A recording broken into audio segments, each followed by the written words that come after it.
Bonjour. Dans cette vidéo, on va essayer de corriger un exercice concernant la chute verticale dans un fluide. Donc, une bille de masse M égale 4 grammes et de volume V égale 1 cm3 lâchée sans vitesse initiale dans une éprouvette d'huile tombe verticalement. On admet qu'il est soumise de la part du liquide à une force de frottement proportionnelle à la vitesse. Donc F égale la force de frottement fluide égale moins K fois V. La masse c'est 4 grammes. Il faut attention à la conversion. Donc la première question, en appliquant la deuxième loi de Newton à la bille, établir l'équation différentielle du mouvement. Alors, donc la bille est soumise à trois forces. Son poids, P, la force de frottement fluide et la poussée d'Archimède. Appliquons la deuxième loi de Newton dans le référentiel terrestre. La somme des forces égale MA, P plus F plus grand F égale MA. A, c'est l'accélération. Donc, choisissons un axe de projection en Z orienté vers le bas. Donc, par projection de ces vecteurs sur l'axe OZ, on trouve P, la projection de P sur OZ, c'est P, c'est M fois G, parce qu'il est orienté dans le même sens de Z.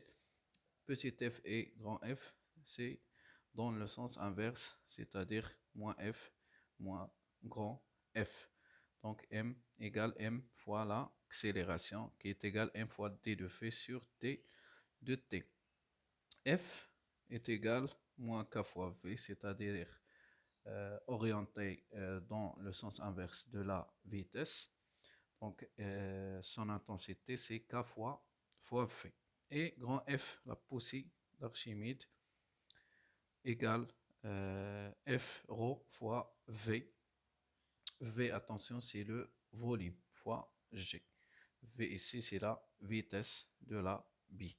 Donc, on remplace dans l'équation, on trouve mg moins k fois v moins rho fois v. G égale mt de vz sur d de t. Par division sur la masse m, on trouve g moins k sur m vz moins rho v sur m. G égale t de v sur t de z. On factorise par g, on trouve 1 moins rho v sur m moins k sur m vz égale t de v sur t de z. Donc la deuxième question, mettre cette équation différentielle sous la forme d de v sur d de z égale a moins b fois v de z et calculer les valeurs numériques des coefficients a et p. Donc on a l'équation trouvée précédemment, g facteur 1 moins rho v sur m moins 4 sur m v de z égale t de v sur t de z. Remplaçons cette expression par a et cette expression par p. Donc on trouve a moins p fois vz égale t de v sur t de z. Donc a c'est g facteur 1 moins rho v sur m. G c'est 9,8. Rho c'est 0,9. V, le volume c'est 1 cm3 et la masse c'est 4 grammes.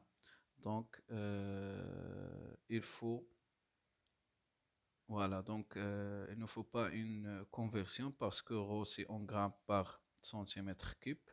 Le gramme simplifié par gramme et le millilitre par le millilitre. Donc on trouve A égale 7,6 mètres par seconde carré. B c'est K sur M.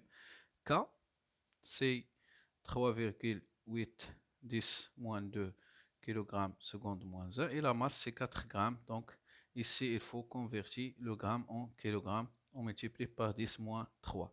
Donc P c'est 9,5 secondes moins 1. La troisième question, calculer la vitesse limite atteinte par la bille. Donc, la vitesse limite, quand la vitesse limite est atteinte, V de Z reste constante. Alors, la dérivée de la vitesse égale 0. On remplace dans l'équation trouvée précédemment, on trouve A moins BVZ V limite égale 0, parce que la dérivée c'est 0.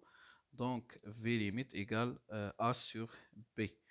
A c'est 7,6, B c'est 9,5. On trouve la vitesse limite c'est 0,8 mètres par seconde. La quatrième question, on souhaite résoudre cette équation différentielle par la méthode d'Euler. Donc on choisit delta t, le pas de calcul c'est 0,20 secondes pour le pas de calcul. Calculer les deux premières valeurs non nulles de la vitesse, c'est-à-dire V1 et V2. Donc, dans la méthode d'Euler, on utilise le système suivant pour calculer une vitesse ou bien une accélération à un instant donné. L'équation différentielle trouvée précédemment, t de Vz sur t de t, c'est-à-dire un instant t, égale a moins b Vz d'un instant t. Et la vitesse à un instant t est plus 1 égale v à l'instant t plus a fois delta t. Donc la vitesse, on commence par la vitesse a, t égale 0, égale, égale 0. Donc t de Vz sur t de t, à l'instant t égale 0, égale a moins b fois 0, c'est 0, donc égale a, c'est l'accélération à l'instant t égale 0. Donc c'est a, c'est 7,6. On remplace dans l'équation 2, a par a0, on trouve v de t c'est 0, 0 plus 1 c'est v1 égale v0 plus a0 delta t. Donc on trouve la vitesse v de 1 égale 0 plus 7,6 fois delta t c'est 0, 0, 20, donc v1 c'est 0,15 mètres par seconde. Pour trouver v2, il faut calculer A1. Donc on remplace dans la première équation, A1 c'est A moins BV1. Par calcul, on trouve A1 c'est 6,2 mètres par seconde carré. On remplace dans l'équation 2 pour trouver V2. C'est V1 plus 1 égale V1. Donc I c'est l'instant T1. V1 plus 1 égale V1 plus A1 fois delta T. Donc V2 égale V1 c'est 0,15 plus A1 c'est 6,2 fois delta T c'est 0,02. Donc on trouve V2 qui est égal 0,25.